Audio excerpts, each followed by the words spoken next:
Hello friends, welcome back to civil maker. Civil maker के इस video में आपका स्वागत है।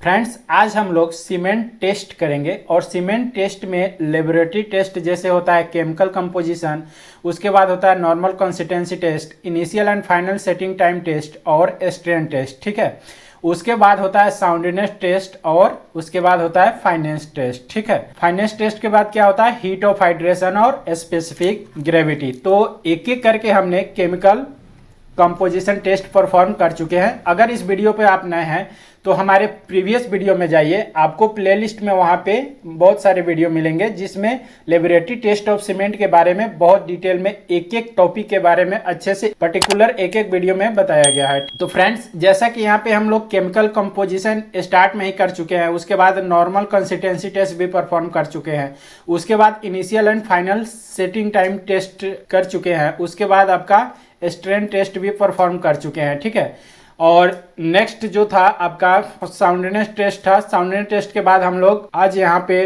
परफॉर्म करेंगे फाइनेंस टेस्ट। ठीक है, जब आपका फाइनेंस टेस्ट कंप्लीट होगा तो उसके बाद कौन सा टेस्ट बचेगा, आपका हीट ऑफ हाइड्रेशन और उसके बाद स्पेसिफिक ग्रेविटी बचेगा। ठीक है, तो यानी कि फाइनेंस टेस्ट करने के बाद लेबोरेटरी टेस्ट ऑफ सीमेंट में ऑलमोस्ट आप कह सकते हैं कि 80% आपका यहाँ पे हम लोग टेस्ट परफॉर्म कर चुके हैं। इसके बाद दो ही टेस्ट आपके बचेंगे, हीट ऑफ हाइड्रेशन और स्पेसिफिक ग्रेविटी। ठीक है, तो चलिए यहाँ से हम लोग आज डिटेल में फाइनेंस टेस्ट के बारे में जानेंगे। तो एक्चुअली में फाइनेंस टेस्ट क्या होता है, जैसा कि आप थंबनेल में देखे हैं कि आसान भाषा में आपको समझाना है। ठीक है, तो थ्योरेटिकल ज्ञान सब कोई जानता है, बहुत सारी आपके पास बुक भी पढ़ा हुआ है, तो आप यहाँ पे आसानी से इस वीडियो के माध्यम से आप जान सकते हैं।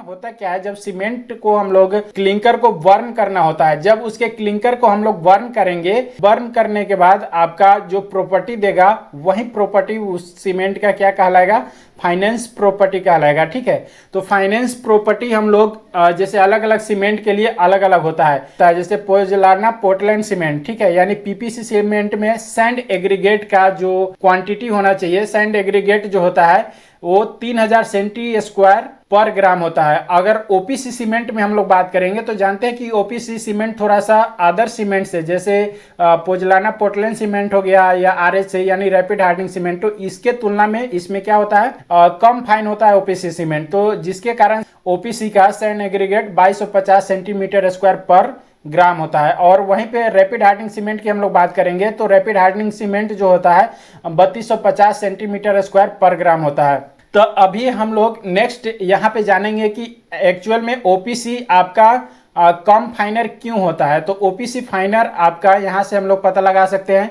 पता लगाने के लिए यहाँ पे बेसिकली 3 मेथड होता है। ठीक है, पहला मेथड जो होता है सीव मेथड, जो कि आज हम लोग इस वीडियो में सीव मेथड को ही परफॉर्म करेंगे और बहुत ही आसान सा भाषा में आपको सीव मेथड बारे में हम यहाँ पे बताएंगे। दूसरा, आप इसके बाद जब ये वीडियो कंप्लीट होगा तो दूसरा टेस्ट आपका बचेगा air permeability method. Air permeability method करने के बाद आप तीसरा आपका टेस्ट होता है सेडिमेंटेशन मेथड। तो यहाँ पे जनरली हम लोग लेबोरेटरी में दो ही तरह के आजकल यहाँ पे हम लोग टेस्ट करके यहाँ पे फाइनेंस के बारे में पता लगाते हैं। सीव मेथड यानी सीव टेस्ट बोल सकते हैं उसको, और दूसरा होता है एयर परमिबिलिटी मेथड। ठीक है, तो एयर परमिबिलिटी और सीव मेथड ये दोनों बहुत ही महत्वपूर्ण है। ठीक है, ये दोनों बहुत ही महत्वपूर्ण है, तो इसको वेरी वेरी इंपॉर्टेंट हम लोग कर सकते हैं। तो आज हम लोग यहाँ पे सीव मेथड करेंगे। सीव मेथड एक्चुअली सीव मेथड हम लोग को करने के लिए सबसे पहले एक सीव चाहिए, कहने का मतलब होता है एक छन्नी। ठीक है, जैसे कि यहाँ पे आप ओपीसी सीमेंट डालेंगे, ओपीसी यहाँ पे सीमेंट डालेंगे। ठीक है, मान लीजिए कि 100 ग्राम हमने ओपीसी सीमेंट यहाँ पे लिया। अब 100 ग्राम ओपीसी सीमेंट यहाँ पे जब डालेंगे तो यहाँ पे से क्या करेगा कि 10% आपका 10% रिटेन करेगा। ठीक है, रिटेन करेगा और बाकी 90% आपका यहाँ पे पास कर जाएगा करेगा।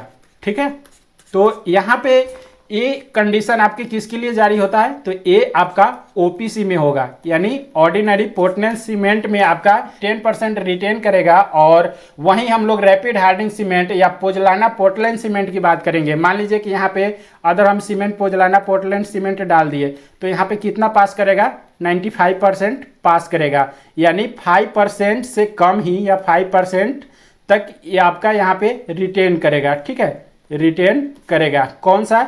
रैपिड हार्डनिंग सीमेंट और पोजलाना पोर्टलैंड सीमेंट। ठीक है, ये दोनों सीमेंट ज़्यादा फाइनर होते हैं ओपीसी के तुलना में। तो यहाँ पे हम लोग ऐसे इस टेस्ट को परफॉर्म करते हैं। आसान भाषा में कहने के लिए आप समझ सकते हैं कि 100 ग्राम अगर हम लोग ऑर्डिनरी पोर्टलैंड सीमेंट लेंगे और सिप से हम लोग पास करेंगे तो आपका 10% आपका रिटेन कर जाएगा, 10% पास नहीं करेगा। यानी 100 ग्राम हमने लिया तो 90 ग्राम वहाँ पे पास कर जाएगा। तो वही 90 ग्राम जो पास किया वो आपका फाइनर होगा। सीमेंट 90% ही फाइन हुआ। और रैपिड हार्डनिंग और पीपीसी सीमेंट की बात करेंगे तो 95% पास करेगा, यानी 5% से कम, यानी 5 ग्राम ही 100 ग्राम में आपका रिटेन करेगा। ठीक है, तो कुछ इस तरह से हम कह सकते हैं कि रैपिड हार्डनिंग सीमेंट और पोजलाना पोर्टलैंड सीमेंट हम लोग जब सीप मेथड से परफॉर्म करेंगे तो आपको पता चलेगा कि 95% फाइनर है। ठीक है, यानी ओपीसी से वो ज़्यादा फाइनर होता है और ओपीसी 90% फाइन होता है। तो आपका पोजलाना पोर्टलैंड सीमेंट और रैपिड हार्डनिंग सीमेंट आपका 95% फाइन होता है। तो कुछ इस तरह से हम लोग सिप मेथड या सिप टेस्ट को पता लगाते हैं। और इसी तरह से आने वाले समय में मैं एक एक करके सीमेंट प्रॉपर्टी के बारे में बताऊंगा और आने वाले समय में हर एक टॉपिक का इस तरह से थ्योरी करके हम यहाँ पे आपको आसान से भाषा में समझाने वाले हैं। तो अगर इस वीडियो पर नए हैं, इस चैनल पर नए हैं तो चैनल को सब्सक्राइब कर दीजिए और लाइक कीजिए, अपने दोस्तों में शेयर कीजिए। नेक्स्ट वीडियो में, तब तक के लिए जय हिंद।